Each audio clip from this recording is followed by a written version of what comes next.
So hi students. So this is Vishnukumar. இன்றைக்கி நம்ம என்ன பார்க்க போகிறோம் அப்படின்னா, என்எம்எம்எஸில் சயின்ஸை நம்ம எப்படி படிக்கலாம், சயின்ஸில் என்னென்ன நம்ம படித்தா என்எம்எம்எஸில் ஒரு 35க்கு 25க்கு மேலே ஸ்கோர் பண்ண முடியும், சரிங்களா? அதை வந்து நம்ம எப்படி டாபிக் கீழே அரேஞ்ச் பண்ணியிருக்கோம் அப்படிங்கிறத தான் இன்றைக்கான செஷனில் நம்ம பார்க்க போகிறோம், சரிங்களா? ஸோ இதை பொறுத்தளவுக்கு நம்ம எப்படி டாப்பிக்கை அரேஞ்ச் பண்ணியிருக்கோம் அப்படின்னா, இம்பார்ட்டன்ட் லெசன்ஸ், அந்த இம்பார்ட்டன்ட் லெசனில் என்னென்ன டாபிக், அந்த லெசனில் ஏதாச்சும் ஃபார்முலா இருக்கா, அந்த ஃபார்முலா என்ன தீமில் வரும். தீம் அப்படின்னா இப்போ எலக்ட்ரிசிட்டி சம்மந்தப்பட்ட எல்லாமே ஒரே டீம்னு கூட நம்ம சொல்லிக்கலாம், ஓகேவா? ஒரே மாதிரியாக இருக்கிற டாப்பிக்கை ஒன்றா சேர்க்குறோம். ஸோ இதை நீங்கள் நல்லா படிச்சுக்கிட்டு அதுக்கப்புறம் டெஸ்ட் எழுதணும். அந்த டெஸ்ட்டில் தப்பு பண்ணுறத எடுத்துகிட்டு நம்ம நல்லா ரிவிஷன் பண்ணுறோம், சரிங்களா? எப்படி சார் அப்படின்னா, உங்களுக்கு அதில் ஒரு கேள்வி நீங்கள் ராங்காக ஆன்சர் பண்ணியிருப்பீங்க.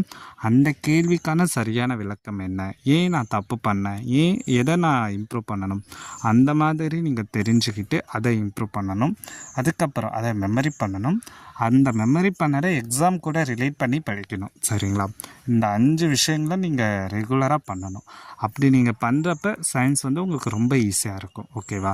ஸோ அடுத்தது எப்படி சார் அப்ரோச் பண்ணணும் அப்படின்னா, நம்ம வந்து ஒரு 7 மெத்தடாக பிரித்து வச்சுருக்கோம், சரிங்களா? முதல் method repeated question and topic. ஒரே கொஸ்டின் ஒரே மாதிரியாக ரிப்பீட் ஆகிக்கிட்டே இருக்குது கடந்த ஒரு 5-6 வருஷமாக. அதை நம்ம பார்க்க போகிறோம். அதுக்கப்புறம் மெமரி பண்ண போகிறோம். ஸோ 100% மெமரி மட்டுமே பண்ண போகிறோம், ஓகேங்களா? டக்குன்னு வந்து உங்ககிட்ட நான் ஆக்சிஜனை வந்து நம்ம எந்த குறியீடால் குறிக்கலாம் அப்படின்னு கேட்டால் நீங்கள் அதை சொல்லணும். அதே மாதிரி மெட்டல்னால் என்ன, மெட்டலாய்டுனா என்ன, அதுக்கான எக்ஸாம்பிள் என்ன, அதுக்கான டிஃப்ரென்ஷியேட் என்ன அப்படின்னு கேட்டால் நீங்கள் சொல்லணும். அதெல்லாம் நீங்கள் ஒரு சிலரை மெமரி பண்ணிக்க போகிறீங்க, சரிங்களா? அதுக்கான எக்ஸாம்பிள் கொஸ்டின்ஸ்லாம் நம்ம பின்னாடி பார்ப்போம். ஸோ அதுக்கப்புறம் பார்த்தீங்கன்னா கொஸ்டின் டைப்பை பார்க்க போகிறோம். ஸோ கொஸ்டின் டைப்னா என்ன சார் அப்படின்னா, நம்ம இல்லை ஒரு சிலரை வந்து டைரெக்டாக ஆன்சர் பண்ணுவோம், ஒரு சிலரை மேட்ச் த ஃபாலோவிங் பண்ணுவோம். அப்போ அதில் இருக்கிற ட்ரிக்ஸ் அண்ட் விஷயங்கள் என்னென்ன, ட்ரிக்னால் ஒன்றுமே இல்லை. இப்போ மேட்ச் த ஃபாலோவிங்க்கு நீங்கள் ஒரு ஆப்ஷனை கண்டுபிடிச்சிங்கன்னா உங்களால் ஒரு 50% அந்த கொஸ்டினை நீங்கள் ஈஸியாக ஆன்சர் பண்ணிடலாம். 2 ஆப்ஷன், இது 2க்கான ஆன்சர் கண்டுபிடிச்சிங்கன்னா 100% பண்ணிடலாம். அது எப்படி பண்ணலாம், அந்த மாதிரியான விஷயங்களை பார்க்க போகிறோம். அதுக்கப்புறம் காமன் எக்ஸாம்பிள், நிறைய புக்கில் இருக்கிற எக்ஸாம்பிள்ஸை மட்டும் நம்ம எடுத்து மெமரி பண்ணுறது. அதுக்கப்புறம் காமன் சென்ஸ். என்ன சார் காமன் சென்ஸ் அப்படின்னா, எக்ஸாம் டைமில் நீங்கள் காமனாக யோசிக்கணும், ரொம்ப உள்ளார போயெல்லாம் பேசக்கூடாது. அப்படின்னா என்ன அப்படின்னு பார்க்கணும். அதுக்கப்புறம் எலிமினேஷன். ஸோ சயின்ஸை பொறுத்தளவுக்கு நம்ம நிறைய விஷயங்களை எலிமினேட் பண்ணலாம். அது எதை மாதிரியான எலிமினேட் பண்ணலாம் அதை பார்க்க போகிறோம். அதுக்கப்புறம் மைண்ட் மேப். ஸோ நம்ம ஒரு சில இம்பார்ட்டன்ட் லெசனுக்கு மைண்ட் மேப் க்ரியேட் பண்ணி வச்சுருக்கோம், அதை பார்க்கணும். ஸோ இது எல்லாத்தையுமே ஒருத்தவங்க சரியாக பார்க்குறீங்க அப்படின்னா நீங்கள் வந்து என்எம்எம்எஸில் சயின்ஸில் 35க்கு 25க்கு மேலே எடுக்க வாய்ப்பு இருக்குது, சரிங்களா? ஓகே சார், இப்போ நம்ம ஒவ்வொரு மெத்தடாக பார்க்கலாம். இப்போ இந்த மெத்தடை பாருங்களேன், நான் உங்களுக்குள்ளார லெசனுக்குள்ளார டீச் பண்ண போகலை, மெத்தட்ஸை மட்டும் நான் சொல்கிறேன், சரிங்களா? இப்போ டைப்பில் பாருங்கள், ஸ்டேட்மெண்ட் ரிப்பீட்டிங். ஒரே ஸ்டேட்மெண்ட் திரும்ப திரும்ப ரிப்பீட் ஆகிக்கிட்டே இருக்கும். அது எந்த மாதிரியான ஸ்டேட்மெண்ட்னா, இப்போ இங்கே பாருங்களேன், 2025 முதல் statement conventional current flow is from negative to positive. 2026 இந்த வருஷம் 4வது ஸ்டேட்மெண்ட்டில் பாருங்களேன், conventional current flow is from negative to positive. ஒரே மாதிரியாக கேட்டிருக்காங்களா? அதே தான் தமிழில் பார்த்தாலும் மரபு மின்னோட்டம் எதிர்முனையிலிருந்து நேர்முனைக்கு செல்கிறது, மரபு மின்னோட்டம் எதிர்முனையிலிருந்து நேர்முனைக்கு செல்கிறது. Electric current is flow from negative to positive. அதுக்கு மேலே பாருங்கள், electric current is flow from negative to positive. மின்னோட்டம் என்பது எலக்ட்ரான்கள் எதிர்முனையிலிருந்து நேர்முனைக்கு செல்வதாகும், நேர்முனையிலிருந்து எதிர்முனைக்கு செல்வதாகும். இப்போ நீங்கள் பார்த்தீங்க அப்படின்னா இந்த ஸ்டேட்மெண்ட் சேமு, இந்த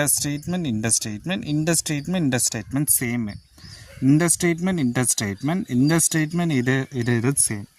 அப்போ என்ன பண்ணுறாங்க அப்படின்னா, என்எம்எம்எஸ்க்கு நீங்கள் படிக்கிறீங்கன்னா கொஸ்டின் பேப்பரில் நம்ம வந்து இந்த மாதிரி எதெல்லாம் ரொம்ப ரொம்ப தொடர்ச்சியாக கேட்டுக்கிட்டு இருக்காங்களோ அந்த ஸ்டேட்மெண்ட்டுக்கான சரியான விளக்கத்தை நம்ம படித்து வச்சுக்கிறோம், அதை மனப்பாடம் பண்ணி வச்சுக்கிறோம். ஏன்னா இங்கே பாருங்களேன், 2 வருஷம் நமக்கு 2 ஸ்டேட்மெண்ட் ஒரே கூற்று 2 டைம் கேட்டிருக்காங்களா, ஓகேவா? அப்போ இந்த மாதிரி கேட்குறப்ப நம்ம இதை புரிஞ்சுக்கிட்டு நம்ம படிக்கணும், சரிங்களா? இது உங்கள் ஸ்கூல் புக்கில் 7th புக்கில் இருக்கும். அப்போ அந்த புக்கில் இருக்கிறப்ப அந்த பக்கத்தை நல்லா படித்து வைக்கணும். அதுதான் நம்மளோட படிக்கிற மெத்தடு. ஸோ இந்த மாதிரி நம்ம கொஸ்டினை வச்சு நம்ம படிக்க போகிறோம், சரிங்களா? ஸோ இந்த மாதிரி ஒரு கொஸ்டின் தானா சார் இருக்குன்னா கிடையாது, நிறைய கேள்விகள் அப்படி இருக்குது. ஸோ அடுத்த கேள்வி பார்ப்போமா? ஸோ இதை பொறுத்தளவுக்கு என்ன சார் அப்படின்னா, நம்ம ஒரு சில டெஸ்ட் வச்சுக்கிட்டு இருக்கோம். அந்த டெஸ்ட்டில் இருந்துமே கேள்விகள் அப்படியே வரல, பட் கொஞ்சம் லாஜிக்கலே வருது. இப்போ இதை பாருங்களேன், NMS 2023 இதே கேள்வி கேட்டிருக்காங்க, 26 இதே கேள்வி கேட்டிருக்காங்க, மார்க் டெஸ்ட்லையுமே இதே கேள்வி கேட்டிருக்காங்க. அப்போ இந்த வருஷம் அட்டன் பண்ணுறவங்க என்ன நான் சொன்னேன் அப்படின்னா, 2023 கொஸ்டின் பேப்பரை படிக்க வச்சோம். அப்படி வைக்கிறப்ப இந்த டெஸ்ட் வந்துச்சு, இந்த டெஸ்ட்டில் இந்த கேள்வி கேட்டிருக்காங்கங்கிறனால இந்த கேள்விக்கு நீங்கள் அந்த ஃபார்முலாவை நல்லா படிச்சுக்கோங்க அப்படின்னு நம்ம சொல்லியிருக்கோம். சரிங்களா? அப்படி பாருங்களேன், இப்போ இதுக்கான ஆன்சரும் இருக்குது. ஓகேவா? இப்போ இந்த ஆன்சர் பாருங்கள், 30 கோலும்னு கொடுத்துருக்காங்க, 2 நிமிஷம்னு கொடுத்துருக்காங்க. 2 நிமிஷம் மாறலை, பட் 60 கோலும். அப்போ 30னா 0.25, அப்போ 60னா 0.5, அப்போ ஆன்சர் 1 முடிஞ்சிடுச்சு. ஸோ இந்த மாதிரி நம்ம எக்ஸாம்ஸ்க்கு வந்து ப்ரெடிக்ட் பண்ணணும். பட் நம்ம ப்ரெடிக்ட் பண்ணுறது எல்லா டைமுமே வராது, ஆனால் நம்ம ப்ரெடிக்ட் பண்ணுறதை வச்சுக்கிட்டு நம்ம படிக்கணும். ஸோ இங்கே வந்து ஃபார்முலா முக்கியம். அப்போ ஃபார்முலாவை படித்தா நீங்கள் ஃபார்முலாவிலே சால்வ் பண்ணிடலாம். கரெக்டாக? அப்படி இல்லைனாலுமே நீங்கள் சால்வ் பண்ண ஸ்கில்ஸை வச்சுமே சால்வ் பண்ணலாம். எப்படின்னா, இப்போ நான் சொன்னது இங்கே கேள்விகளில் மார்க் டெஸ்ட்டில் 30ன்னு கேட்டிருக்காங்க, NMMSல 60ன்னு கேட்டிருக்காங்க, நமக்கு ஆன்சர் 0.25, அப்போ ஆன்சர் 0.5. ஸோ இந்த மாதிரி நீங்கள் டெஸ்ட்டு கொஸ்டின் பேப்பரை ரெண்டுத்தையும் ஒன்றா வச்சுக்கிட்டு அதை நம்ம பார்க்கணும். இது செகண்ட் மெத்தட். தேர்ட் மெத்தட் என்ன அப்படின்னா, அதே தான். ஸோ இப்போ எங்கே பாருங்கள், எவாப்ரேஷனுங்கிற ஸ்கீம், எவாப்ரேஷனுங்கிற தீம் வந்து வந்துக்கிட்டே இருக்குது. இங்கே பாருங்கள், ஸோ 2025லையுமே நமக்கு எவாப்ரேஷனை பற்றி கேட்டிருப்பாங்க. ஸோ என்ன கேட்டிருக்காங்க, சில மாற்றங்களின் போது வெப்பம் உறிஞ்சப்படுகிறது, ஒரு சில மாற்றங்கள் நடக்கிறப்ப வெப்பம் உறிஞ்சிடப்படுது. ஆமாம், நீர் வெப்பத்தை உறிஞ்சி ஆவியாதல், ஆவியாதல் தானே எவாப்ரேஷன், ஆவியாதல் மூலம் பனிக்கட்டி ஆகிறது. நீர் வெப்பத்தை உறிஞ்சி ஆவியாதல் மூலம் நீராவி ஆகிறது. ஆமாம், நீர் வந்து வெப்பத்தை உறிஞ்சுறதுனால நீராவி ஆகுது, சுட தண்ணி எக்ஸாம்பிள். பனிக்கட்டி வெப்பத்தை ஏற்று உருகுதல் மூலம் நீராகிறது, பனிக்கட்டி வெப்பத்தை ஏற்று. ஆமாம், இப்போ ரெண்டுமே கரெக்டுங்க மாதிரி தோணும். அப்படி இங்கே வாங்கலாம், ஆவியாதல் என்ற நுட்பத்தினை பயன்படுத்தி கரைந்த நிலையில் உள்ள திண்மங்களை அதன் திண்மம் திரவம் கலவையில் பிரித்தெடுக்க முடியும். அதாவது இங்கே வந்து எவாப்ரேஷனை என்னன்னு பேசியிருக்காங்க, இங்கே எவாப்ரேஷனோட மெத்தட்ஸை பேசியிருக்காங்க. புரியுதா? எவாப்ரேஷனா என்ன, அது எப்படி நீர் வந்து வெப்பத்தை ஏற்றி என்னவா வருதுன்னு பேசியிருக்காங்க 2025. 26ல் அது என்ன மெத்தடில் வருதுன்னு பேசுகிறாங்க. பட் ரெண்டுமே ஒன்று தானே, புரியுதுங்களா?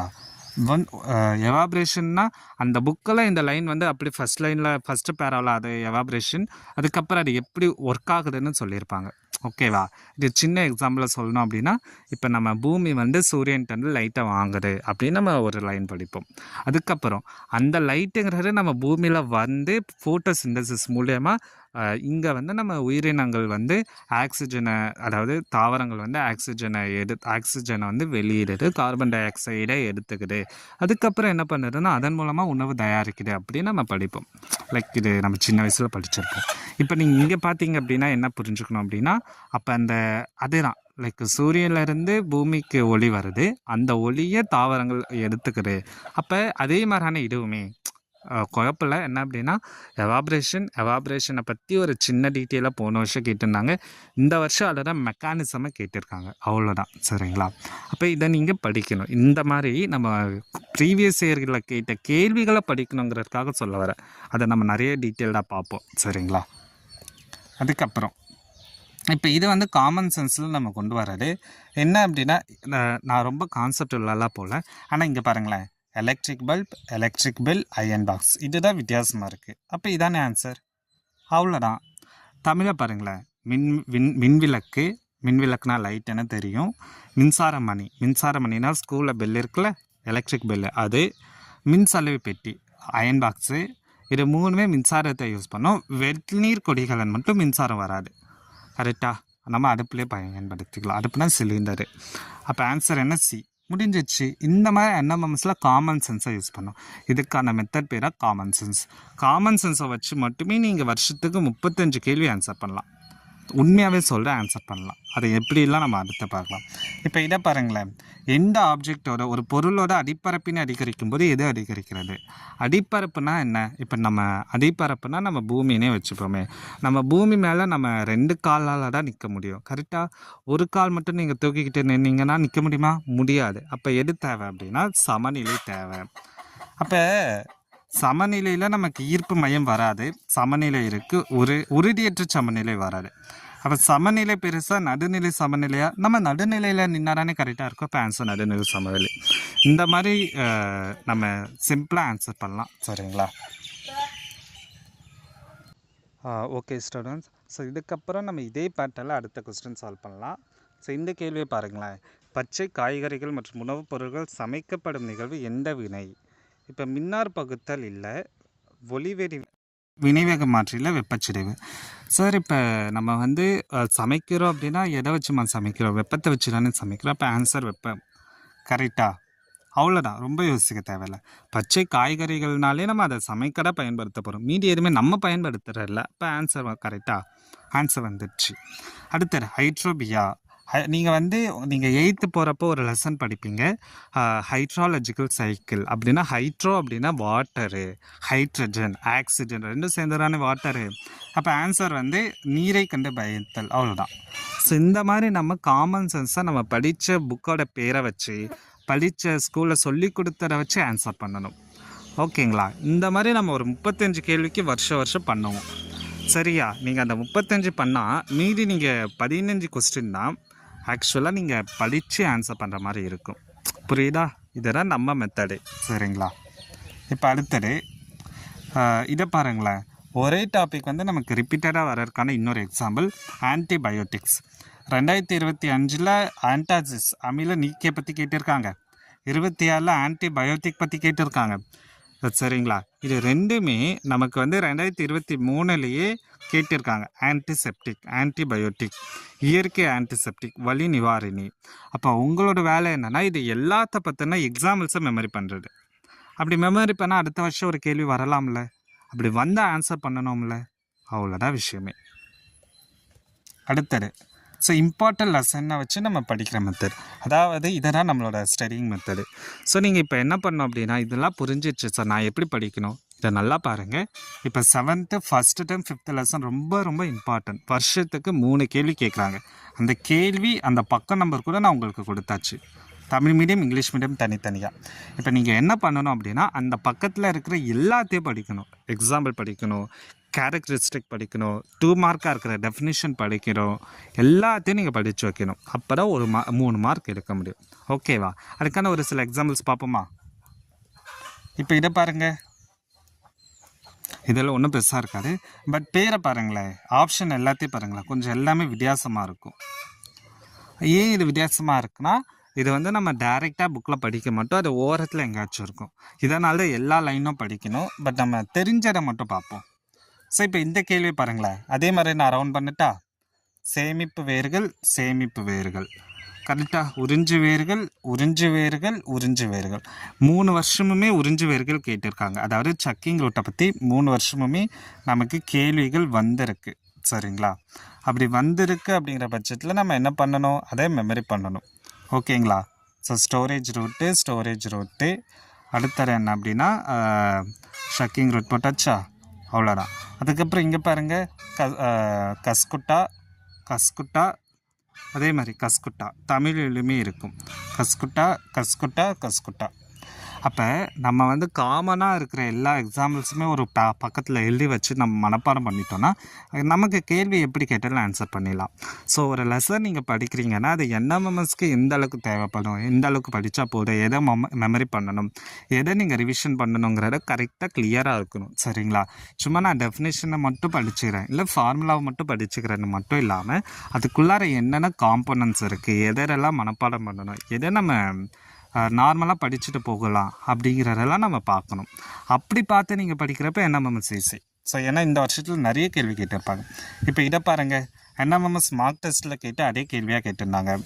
ஸோ பூசணியில் அயல் மகரந்த சேர்க்கை எதனுதவியால் நடைபெறுகிறதுன்னு கேட்டாங்க.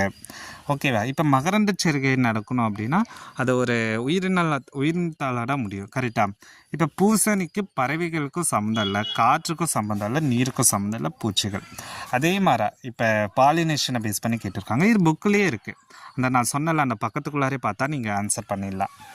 அதுக்கப்புறம் இது 25 கேட்ட கேள்வி சரியான வரிசைப்படுத்துக்கன்னு கேட்டாங்க. 24 அதே மாதிரி மகரந்த சேர்க்கை வச்சு கேட்டிருக்காங்க. ஸோ பார்த்தீங்களா 2024 மகரந்த சேர்க்கை வச்சு என்எம்எம்எஸ்ல கேட்டாங்க. இந்த வருஷமுமே மகரந்த சேர்க்கை வச்சு பொருந்தாததுலேருந்து ஒரு கேள்வி கேட்டிருக்காங்க. சரிங்களா? அதுக்கப்புறம் 25, 24 ஒரே சேம் கொஸ்டின் பாருங்களேன். அல்லிகள் கீழே உதிர்கிறது, சூர்பை கனியாக மாறுகிறது, சூழ்கள் விதையாக மாறுகிறது, மகரந்தத்தால் வட்டம் உதிர்கிறதுன்னு கொடுத்துருக்காங்க. மேலே பாருங்கள், மகரந்தத்தால் வட்டம் உதிர்கிறது, சூழ்கள் கனியாக மாறுகின்றன, சூர்பையும் உதிர்கின்றன. எல்லாமே ஒன்று தான். ஸோ ஒரே மாதிரி வருஷம் கேட்டுக்கிட்டே இருக்காங்க. ஒரே கொஸ்டின் ரிப்பீட் ஆகிக்கிட்டே இருக்குது. அந்த ரிப்பீட்டேஷனை படித்தா உங்களால் மார்க் எடுக்க முடியும். ஸோ கேக்டஸை பற்றி கேட்குறாங்களா? சரிங்களா? கஸ்குட்டா கேக்டஸ்லாம் இம்பார்ட்டன்ட். அப்போ அதை பற்றின எல்லா டீட்டெயிலும் உங்களுக்கு தெரியணும். கஸ்குட்டா எப்படி ஃபங்க்ஷன் ஆகுது, இல்லை அது என்ன ஏன் அந்த தாவரம் அப்படி இருக்குன்னு உங்ககிட்ட கேட்டால் நீங்கள் சொல்கிற அளவுக்கு தயாராக இருந்தாலே போதும். அதுக்கு மேலே அதை மனப்பாடம் பண்ணலாம் அவசியம் இல்லை. இதை நல்லா நீங்கள் புரிஞ்சுக்கணும். ஸோ இந்த மாதிரி நம்ம ஒவ்வொரு லெசனையும் நம்ம படிக்கணும். இதுவுமே அதுக்கான எக்ஸாம்பிள் தான். ஸோ இதுக்கப்புறம் நம்ம சோஷியல் பார்ப்போம். பட் நம்ம சயின்ஸ் இதோட நம்ம என் பண்ணலாம். ஸோ நம்ம இப்போ பார்த்தது என்னென்னா மெத்தட்ஸை பார்த்துருப்போம். ஸோ இந்த மெத்தட்ஸில் நீங்கள் சயின்ஸை படிக்க ஆரம்பிக்கணுமா? சரிங்களா? சயின்ஸை எப்படி சார் படிக்கணும்? இம்பார்ட்டன்ட் லெசன் எனக்கு தெரியணும், அந்த லெசனை வச்சு டாபிக் தெரியணும், அந்த டாப்பிக்கில் ஃபார்முலாஸ் இருந்தால் ஃபார்முலாவை படிக்கணும், அந்த ஃபார்முலாஸை படிச்சுட்டு அதுக்கப்புறம் அதை தீமாக பிரிக்கணும். எலக்ட்ரிசிட்டி ஒரு சைடு, டெம்பரேச்சர் ஒரு சைடு, அடுத்தது மாற்றங்கள்னால் ஒரு சைடு, தாவரங்கள்னால் ஒரு சைடெலாம் ஒரு 6-7 டாப்பிக்காக பிரித்து அந்த டாப்பிக்கில் என்எம்எம்எஸில் கேட்ட கேள்விகளை மட்டும் தனியாக எடுத்து வச்சுக்கிட்டு அந்த டாபிக் அந்த கேள்விகளை ரிப்பீட்டடாக ப்ராக்டிஸ் பண்ணி புக்கில் இருக்கிற லைனை படிக்கணும். எந்த நோட்ஸை யூஸ் பண்ணக்கூடாது. ஓகேவா? இப்போ நம்ம கொடுக்குற நோட்ஸ் புக்கில் இருந்து எடுத்து கொடுக்குறோம். பட் அந்த நோட்ஸை நீங்கள் ரெஃபரன்ஸ்க்கு யூஸ் பண்ணிக்கலாம். இதுதான் என்ன கேள்வியாக கேட்பாங்க அப்படின்னு நம்ம சொல்லி கொடுக்குறோம். ஓகேவா? ஸோ அதுக்கப்புறம் இதை வச்சுக்கிட்டு நீங்கள் இதெல்லாம் பண்ண பிறகு ஒரு டெஸ்ட் எழுதுங்க. அதுவும் என்எம்எம்எஸ் கொஸ்டின் பேப்பரே டெஸ்ட் எழுதுங்க. இப்போ லாஸ்ட் டைம் என் ஸ்டூடெண்ட் டெஸ்ட் எழுதாங்க. இப்போ 7th முடித்தவங்க 90க்கு 61 மார்க் வாங்கினாங்க 2025 பேப்பரில். அப்போ 7வதுலேருந்து மட்டுமே 61 மார்க்குக்கு கேட்குறாங்க. அப்போ நீங்கள் 7வதை நல்லா படிக்கணும். அவ்வளோதான் விஷயமே. அதுக்கப்புறம் அந்த ரிவிஷன் பண்ணி அதை மெமரி பண்ணணும். அதுக்கப்புறம் எக்ஸாம் பார்த்தோன்னா புரிஞ்சுக்கணும். இருக்கிற இந்த மெத்தட்ஸ் நம்ம கொண்டு வந்திருக்கோமே. சரிங்களா? ஸோ நீங்கள் என்னோடய கிளாஸை ஃபாலோ பண்ணுறீங்க அப்படின்னா இந்த ஒரு மெத்தட்ஸை ஃபாலோ பண்ணுங்கள். இந்த மெத்தட்ஸை தான் நம்ம ஆன்லைன் கிளாஸில் எவ்ரிடே ஒரு 6:20 to 7:30 கிட்ட நம்ம கிளாஸ் எடுக்கிறோம். சரிங்களா? ஸோ நீங்கள் இதை நல்லா படித்து நீங்கள் இதை ரிவிஷன் பண்ணிக்கிட்டே இருங்க. நான் சொன்ன கீவேர்ட்ஸை மட்டும் நீங்கள் நோட் பண்ணி தனியாக வச்சு அதை மெமரி பண்ணுங்கள். இது இல்லாமல் நம்ம இந்த மாதிரி ஒவ்வொரு மெத்தடாக நம்ம அடிக்கடி பார்த்துக்கிட்டே இருப்போம். பார்க்குறத மட்டும் தாண்டி நீங்கள் இதை நோட் பண்ணுங்கள். நோட் பண்ணதை எனக்கு வாட்ஸ்அப்பில் சென்ட் பண்ணுங்கள். அதை நான் கரெக்ஷன் பண்ணுறேன். உங்களுக்கு நான் ஃபர்தராக என்னென்ன விஷயங்கள் நம்ம பார்க்குறோமோ பார்க்கலாம். சரிங்களா? ஏன்னா என்எம்எம்எஸ்லேருந்து எல்லா எக்ஸாம்ஸ்க்குமே இதாக ஒரு பேசிக் ஃபவுண்டேஷன். அப்போ இங்கே நீங்கள் ஒரு சில ஸ்கில்ஸை கற்றுக்கணும். அது என்னென்ன ஸ்கில்ஸ் அப்படிங்கிறத நான் அடுத்த கிளாஸில் உங்களுக்கு நான் ஷேர் பண்ணுறேன். சரிங்களா? Thank you students.